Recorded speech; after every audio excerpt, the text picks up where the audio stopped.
Your Porsche throws a warning light, stumbles between gears, or simply refuses to start, and the shop wants $200 just to plug in a machine and look at it. Do not hand over your wallet yet. In a huge number of cases, nothing is actually broken. The car is not failing. Its computers are simply confused, stuck on a scrap of bad data, and what it really needs is not an expensive repair, but a free reset. It is the one trick the people who work on these cars quietly use on their own Porsches, and the dealer would much rather you never learned it.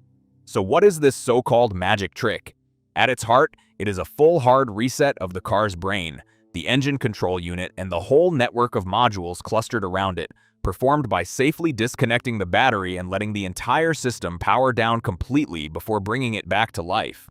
Think of the computer that runs your Porsche exactly like the laptop or the phone in your pocket.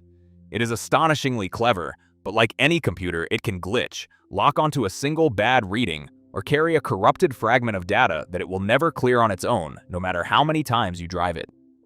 The difference is that nobody ever told you a car could be rebooted the same way, and so the moment a light appears, the instinct is to assume a part has failed and to brace for a bill, when in reality the fix may be nothing more than teaching the machine to forget what is confusing it. The modules that run the engine, the gearbox, the stability systems, and the dozens of comfort features all share information across a network, and when one of them gets stuck on bad data, it can drag the others down with it, which is precisely why a single glitch can light up several unrelated warnings at once and make a perfectly healthy car feel like it is falling apart.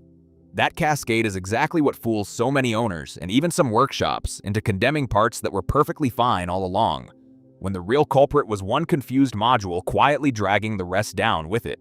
There is a second, deeper layer to why this works, and it is the part almost no owner understands. Over years of driving, your Porsche's computers do not stay as they left the factory. They constantly build up a thick stack of learned adaptations, quietly compensating for a sensor that has drifted a little, a few tanks of poor fuel, a slightly tired component, or a momentary drop in voltage. Most of the time that learning is helpful, but it can slowly wander too far, until the compensations themselves become the problem, producing the rough running, the hesitation, the lazy throttle, and the warning lights that send people to the garage. It is a little like a pair of glasses that very gradually shifts out of focus, so slowly that you never notice it happening until suddenly nothing looks right and you cannot understand why. A proper hard reset wipes that accumulated confusion away and forces every module to begin again from its clean factory baseline, exactly the way a sluggish, misbehaving computer suddenly runs sweetly again after a reboot, and the relief in how the car drives afterwards is often immediate and obvious. Owners frequently describe a car that had become hesitant, thirsty, and a little lifeless, suddenly pulling cleanly and revving freely again. Not because anything was repaired, but because the engine was finally allowed to forget a year of bad compromises. The reason it succeeds so often comes down to how a modern Porsche is genuinely built. These are not simple machines where a fault is always a broken part you can hold in your hand. They are dense networks of computers talking to one another thousands of times every second, and an enormous proportion of the problems that frighten owners are not mechanical failures at all. They are electronic hiccups. A check engine light triggered by a single bad reading that has long since passed. A transmission that dropped into a protective limp mode after one confused moment and never came back out. An idle that turned rough because an adaptation drifted. On top of that, a low or aging battery on its own throws a baffling spread of unrelated faults across an electronically sensitive car, because every single module hates low voltage and starts misbehaving when it sees it. When the underlying trouble is electronic rather than physical, no part needs replacing, and the reset that clears the stored confusion is honestly all the car ever needed in the first place. This is also why the trouble so often appears straight after something completely unrelated, a jump start, a flat battery, a session with a cheap code reader, or even a spell of very cold weather, because each of those can leave the network holding a scrambled fragment of data. The car was healthy before and is healthy underneath. It simply never shook off the upset, and a proper reset is what finally clears it. Now here is how you actually do it properly, because there is a right way and a careless way, and the careless way is exactly why some people try this, feel nothing change, and dismiss it. Park the car safely, switch off the ignition, and turn absolutely everything off. The lights, the climate, the radio, so no module is awake and drawing power. Find the battery, which on many Porsches is not under the bonnet at all, but in the front luggage compartment or beneath a panel, and loosen and disconnect the negative terminal first, the one marked with a minus symbol, and then, if you choose, the positive. The single most important part, and the part everyone rushes, is the waiting. Leave that battery disconnected for at least 15 to 20 full minutes. So every capacitor in the system drains completely and the modules lose their stored state entirely. A quick 2-minute disconnect simply is not enough to clear the memory, and that alone is why so many people wrongly conclude the trick does not work. A couple of sensible safety habits are worth following while you are in there. Wear a pair of glasses or goggles, take off any rings or metal watch straps, and make absolutely sure the disconnected terminal clamps cannot swing back and touch the battery posts, because a battery can deliver a serious spark if you short it. None of this is difficult or dangerous when you take your time. It simply rewards a little patience and respect rather than a rushed 5-minute job in the dark. Reconnecting the battery is only half the job, because the car now has to relearn everything you just wiped. And skipping this stage is exactly why a car can feel slightly worse for a day before it settles down. Reconnect positive first if you removed it, and negative last, snug but never over-tightened. Then start the engine and simply let it idle for several minutes without touching the throttle at all, allowing it to find its base idle again from scratch. After that, take it for a calm drive of 15 or 20 minutes through a normal range of speeds and gears so the engine and the PDK gearbox relearn their adaptations on a clean slate, and you will often find the transmission shifts crisper afterwards than it has in years.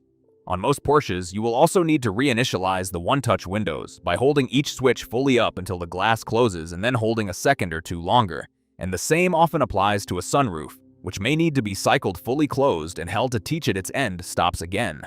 Your steering angle sensor and stability system will also quietly recalibrate themselves over the first part of that drive, which is another reason not to judge the car while it is still cold on the driveway. And if your infotainment system asks for its security code on restart, make sure you have that code to hand before you ever begin, not after, because hunting for it with the car half apart is exactly the kind of avoidable stress that puts people off. So what does this single trick actually fix? Far more than you would believe. It clears a check engine light that is still stubbornly glowing after you have already dealt with its cause, like a loose fuel cap you have already retightened. It brings a car back out of a limp mode that was triggered by one transient glitch rather than any real failure. It smooths a rough, hunting idle and wakes up a throttle that had grown lazy and slow to respond. It can recover the fuel economy that quietly slipped away as bad adaptations piled up over the months. And it cures an entire family of electrical gremlins that drive owners to despair.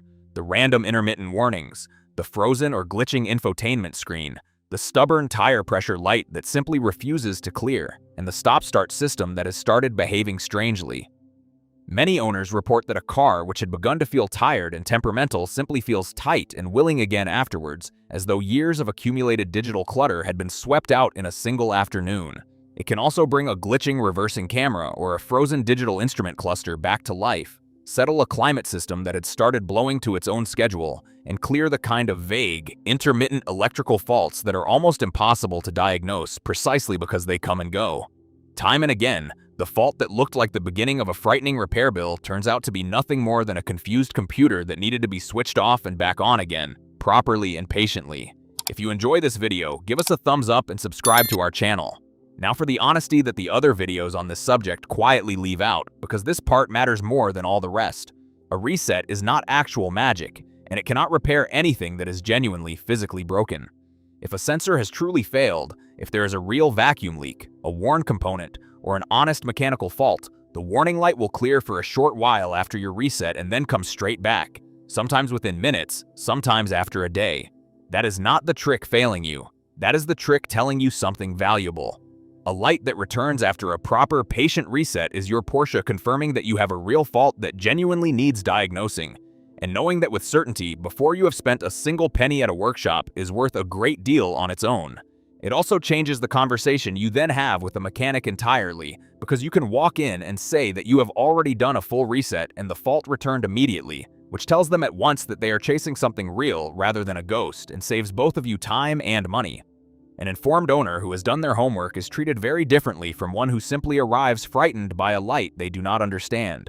It is the difference between walking and saying my car has a problem and saying I have already fully reset it and this exact fault returns within minutes, because the second hands the mechanic half the diagnosis for free and makes it far harder for anyone to invent work that is not needed. To make this real, picture the most common situation of all. You start the car on a freezing morning, it cranks oddly, or a light flickers, and from that moment, a check engine light simply will not go away, even though the car drives perfectly. That is the textbook case this trick was made for. A one-off cold weather voltage hiccup that left a code stored in memory long after the moment itself had passed. A patient reset clears it completely, the light stays off, and you have just avoided a needless trip and fee for a fault that never really existed in the first place. This is also why you must use the reset honestly and never as a way to hide from a problem. It is the perfect tool for clearing genuine confusion and the phantom faults that follow a glitch or a flat battery, but it is the wrong tool entirely for burying a warning you do not understand. Never use it to mask a recurring light just long enough to scrape through an inspection or an emissions test, because the underlying issue has not gone anywhere, and a fault you keep resetting instead of fixing is simply a small problem you are quietly allowing to grow into a large and expensive one. There is also a practical catch with emissions testing specifically, because clearing the computer wipes the readiness monitors the test relies on, and the car may then fail or be turned away until it has been driven enough to complete its self-checks again. Treat the reset as a diagnostic ally that separates the harmless glitches from the real faults, not as a mute button for your car's only way of talking to you. A warning light is not your enemy. It is the cheapest diagnostic equipment your Porsche owns, and a car that has lost the habit of warning you is more dangerous than one that occasionally cries wolf. Silence the false alarms so that when a real one sounds, you trust it and act. It is worth being clear, too, about the genuine Porsche faults this trick will never touch, because no amount of resetting fixes a worn intermediate shaft bearing on an older flat 6, the early signs of bore scoring, a failed ignition coil, a leaking water pump, or those notorious plastic coolant pipes on the older V8s. Those are real physical problems, and if a warning keeps returning alongside symptoms like a misfire, a knocking noise, a temperature climb, or a coolant smell, the reset has done its job simply by proving the fault is real, and the right response is a proper diagnosis, not another reboot. Knowing the difference between a confused computer and a genuinely sick engine is the single most valuable thing this whole procedure teaches you. The same goes for the gearbox, the suspension, and the brakes, because a reset can clear a stored transmission code or let a sensor recalibrate, but it will never restore a worn clutch pack, a tired damper, or a brake fault that is mechanical in nature. Treat the reset as the free first question you ask, not the answer to everything.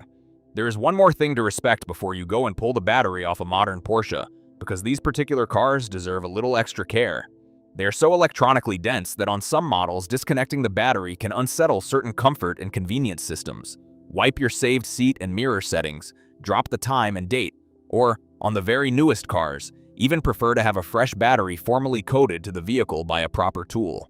For the great majority of owners on the great majority of models, the simple disconnect and relearn is completely safe and is exactly what the workshops themselves do behind closed doors.